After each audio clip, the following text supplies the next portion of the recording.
Good morning students. Previous class के अंदर हम लोगों ने हमारा यूएनओ वाला जो चैप्टर है उसके अंदर अंतर्राष्ट्रीय न्यायालय जो है उसके बारे में हमने डिस्कस कर लिया था, जिसमें मैंने आप लोगों को ये बताया था कि अंतर्राष्ट्रीय न्यायालय जो है इसकी संरचना कैसी है, इनके मेंबर्स जो है उनका चुनाव कैसा होता है और इनका कार्यकाल जो है वो कितना होता है, इसके बारे में हमने अध्ययन कर लिया था। साथ ही साथ जो क्षेत्राधिकार हैं उनके बारे में मैंने आपको ये बता दिया था कि अंतर्राष्ट्रीय न्यायालय का जो क्षेत्राधिकार है उसको 3 भागों के अंदर विभाजित किया गया है। जो सबसे फर्स्ट इसका क्षेत्राधिकार आता है वो आता है ऐच्छिक क्षेत्राधिकार। नेक्स्ट जो इसका क्षेत्राधिकार आता है वो आता है अनिवार्य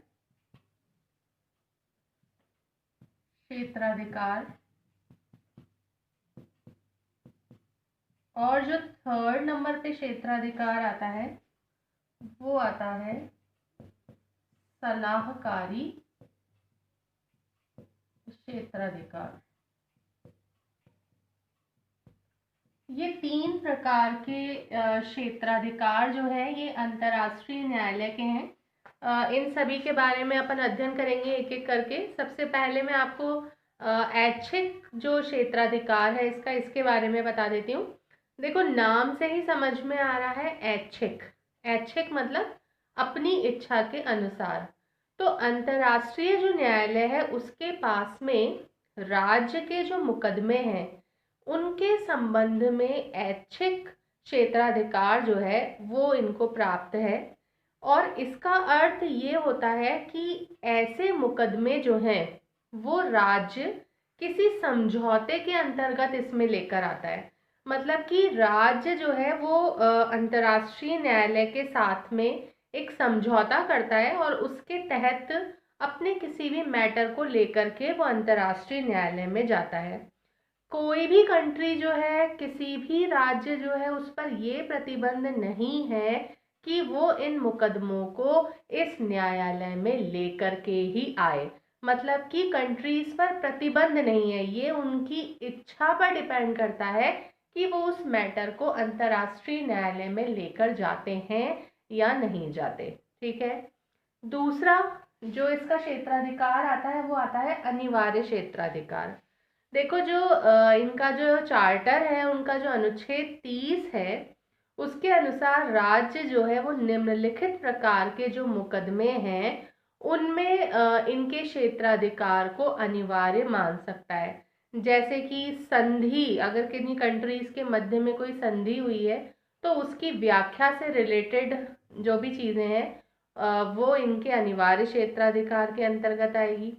अगर कोई अंतर्राष्ट्रीय कानून से संबंधित कोई प्रश्न है तो वो इसके क्षेत्राधिकार में आएगा। कोई भी वास्तविकता जो कि स्थापित हो चुकी हो अंतर्राष्ट्रीय दायित्व की शाखा बन जाएगी। मतलब कि कोई रियलिटी जो स्थापित हो गई है, कोई चीज़ कायम हो चुकी है, तो वो एक दायित्व हो जाता है अंतर्राष्ट्रीय न्यायालय का। फिर अगर कोई कंट्री अंतर्राष्ट्रीय जो प्रतिबंध है उनको भंग करती है तो उस स्थिति में उसके ऊपर क्या क्षतिपूर्ति लगेगी या क्या उसकी सीमाएं होंगी, इनका जो निर्धारण है या निर्धारण करना जो है वो भी इसके अनिवार्य क्षेत्राधिकार के अंतर्गत आता है। और जो लास्ट जो थर्ड क्षेत्राधिकार है वो है सलाहकारी क्षेत्राधिकार। तो सलाहकारी क्षेत्राधिकार में अंतर्राष्ट्रीय न्यायालय के पास में महासभा, सुरक्षा परिषद और महासभा के द्वारा स्थापित की गई जो दूसरी विशिष्ट एजेंसीज हैं उनको अगर कोई कानूनी प्रश्न अगर है तो उन पर सलाह देने का जो कार्य है, उनको सलाह देने की जो शक्ति है वो इनके सलाहकारी क्षेत्राधिकार के अंतर्गत आती है। अंतर्राष्ट्रीय न्यायालय जो है उनकी सलाह लिखित निवेदन द्वारा ली जाती है। मतलब आपको लिखित में देना पड़ेगा तभी अंतर्राष्ट्रीय न्यायालय जो है वो अपनी सलाह आपको देंगे। न्यायालय, अगर आप ये सोचें कि न्यायालय खुद स्वयं आगे होकर के अपना मत जो है वो प्रकट करेगा, तो ऐसा नहीं होता है। आपको लिखित में सलाह मांगनी पड़ेगी, उसके बाद में ही ये सलाह देते हैं। इसके अतिरिक्त इनकी सलाह को सलाह मांगने वाली एजेंसीज जो है वो माने ही माने, ऐसा भी कोई ज़रूरी नहीं है। मतलब कि अगर सलाह दे दी है और अगर आपको लगता है कि वो सलाह ठीक नहीं है, तो ये आपके लिए कंपलसरी नहीं है उस कंट्री के लिए कि वो उस सलाह जो है उसको माने। तो इसका मतलब ये है कि इसमें इसका मत जो है वो केवल सलाह देना होता है, निर्णय देना नहीं है। निर्णय का मतलब होता है उस डिसीजन को आपको फॉलो करना ही पड़ेगा, लेकिन सलाह जो भी दी जाती है अगर आपको लगता है कि ठीक है तो आप मान सकते हैं, अन्यथा नहीं माने। तो ये इसकी सलाहकारी क्षेत्राधिकार है। इस प्रकार से आपका अंतर्राष्ट्रीय न्यायालय जो है वो पूरा होता है। इसके बाद में जो आपका नेक्स्ट अंग आता है वो आता है न्यास परिषद। न्यास परिषद, देखो न्यास परिषद जो है संयुक्त राष्ट्र का जो चार्टर है, उनका जो अनुच्छेद है 7, उसमें संयुक्त राज्य की न्यास परिषद जो है उसको जो इसके 6 महत्वपूर्ण जो अंग हैं उन्हीं में से एक अंग के रूप में स्थापित किया हुआ है। लेकिन संयुक्त राष्ट्र में अगर आप देखेंगे तो ये एक सम्मानित जगह तो इसको प्राप्त है, लेकिन ये एक सबॉर्डिनेट पार्ट है, मतलब कि ये एक अधीनस्थ अंग है। ये महासभा के सहायक अंग के रूप में कार्य करता है। मतलब कि जैसे अन्य अंग हैं वो अपने क्षेत्र में स्वायत्त हैं, लेकिन जो न्यास परिषद है वो एक सबॉर्डिनेट पार्ट है, मतलब एक अधीनस्थ अंग है महासभा का। और ये असामरिक ट्रस्ट भूक्षेत्र जो है, असामरिक का मतलब होता है जो सुरक्षा के लिहाज से ज़्यादा इम्पोर्टेंट ना हो, सामरिक मतलब सुरक्षा के लिहाज से इम्पोर्टेंट। तो जो असामरिक ट्रस्ट जो भूक्षेत्र होते हैं उनका प्रशासन करने का कार्य करती है, निरीक्षण करने का कार्य करती है। और जो सामरिक क्षेत्र के मामले हैं उनमें सुरक्षा परिषद के सहायक अंग के रूप में कार्य करती है। मतलब अगर असामरिक कोई क्षेत्र है तो उन ट्रस्ट का निरीक्षण वगैरह का कार्य करना करेगी, और अगर कोई सामरिक क्षेत्र है, सुरक्षा के लिहाज से कोई इम्पोर्टेंट क्षेत्र है, तो उन मामलों में सुरक्षा परिषद जो है उनके अधीन जो है ये कार्य करती है। अब इसका योगदान जो है, इसका राजनीतिक, आर्थिक, सामाजिक सभी क्षेत्रों में काफ़ी इसके द्वारा विकास किया गया है। और ऐसे लोगों या लोगों को ऐसा कदम उठाने के लिए प्रेरित भी किया है इन्होंने, जिससे कि उनके मन में एक राजनीतिक जागृति जो है वो पैदा हो। साथ ही साथ जो आर्थिक क्षेत्र है उन आर्थिक क्षेत्र में भी आर्थिक योजनाएं जो हैं उनको बनाने पर इसके द्वारा बल दिया गया है। कुछ आर्थिक दृष्टि से कुछ सुझाव जो हैं वो भी दिए गए हैं। प्रवासी मजदूर जैसे महत्वपूर्ण जो मामले हैं उनको सुलझाने में भी इसने उन्नति प्राप्त की है। और इसके अतिरिक्त अपन ये कह सकते हैं कि 11 में से 10 जो हैं वो इस तरह के भूक्षेत्र जो हैं उन्होंने स्वतंत्रता प्राप्त कर ली है, या फिर वो अधिदेश शासन की व्यवस्था के कारण से दूसरे राज्य जो है उनके अंदर भी मिल गए हैं। तो ये न्यास परिषद जो है उसका योगदान है।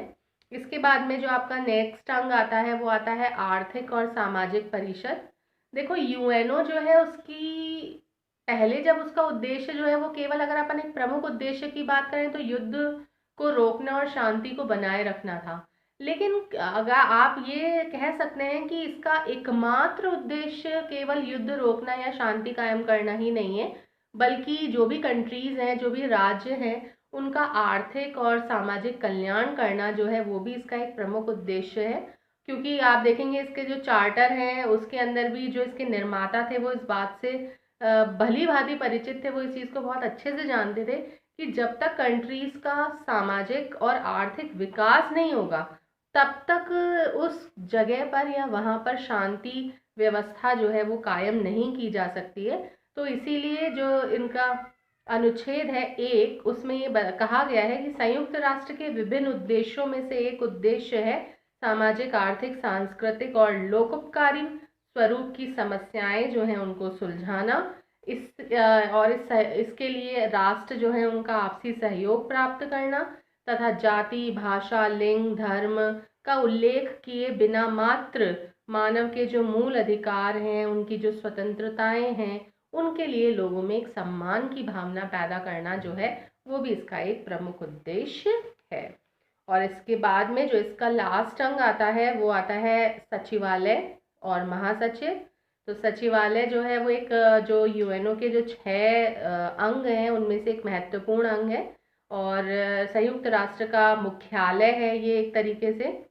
जो भी इसके एजेंसीज हैं इसकी, या जो भी संगठन है अन्य इसके, उनके जो भी प्रोग्राम्स होते हैं, जो भी नीतियाँ होती हैं, उनको प्रशासित करने का कार्य, उनको समन्वित करने का कार्य जो है वो इन्हीं के द्वारा किया जाता है। और प्रशासनिक मुखिया होने के नाते महासचिव जो है वो कितने ही सहायक महासचिव, उसके बहुत सारे सहायक महासचिव होते हैं, विशेषज्ञ होते हैं, प्रशासनिक अधिकारी उसके अधीन होते हैं, क्लर्क जो है वो उसके अधीन कार्य करते हैं। तो सचिवालय का जो मेन हेड होता है वो महासचिव होता है। और महासचिव ही क्या करता है, जो यूएनओ के जितने भी रिकॉर्ड्स हैं या जो भी कार्य होते हैं उनको करने का कार्य इन्हीं के द्वारा किया जाता है। मतलब ऐसे कार्य जो कि यूएनओ का कोई और अंग नहीं कर रहा है, वो समस्त कार्यों का संपादन जो है वो सचिवालय के द्वारा ही किया जाता है। और ये जो सचिवालय का जो भी स्टाफ है वो महासभा के द्वारा जो भी नियम बनाए जाते हैं उनके आधार पर महासचिव द्वारा नियुक्त होता है। इसके बाद बुक के अंदर इसकी कुछ विशेष एजेंसीज दे रखी हैं, जैसे UNESCO, यूनेडो, WHO, WIPO, ITU, IAEA, FAO और ICAO, UNIDO, और इन सब की फुल फॉर्म WTO, इन सब की फुल फॉर्म वगैरह भी दी हुई है, तो इन पर भी एक बार आप नज़र डाल लीजिएगा शॉर्ट क्वेश्चंस के लिए। बाकी संयुक्त राष्ट्र की जो भूमिका है उसके बारे में हम नेक्स्ट लेक्चर के अंदर अध्ययन करेंगे। Thank you.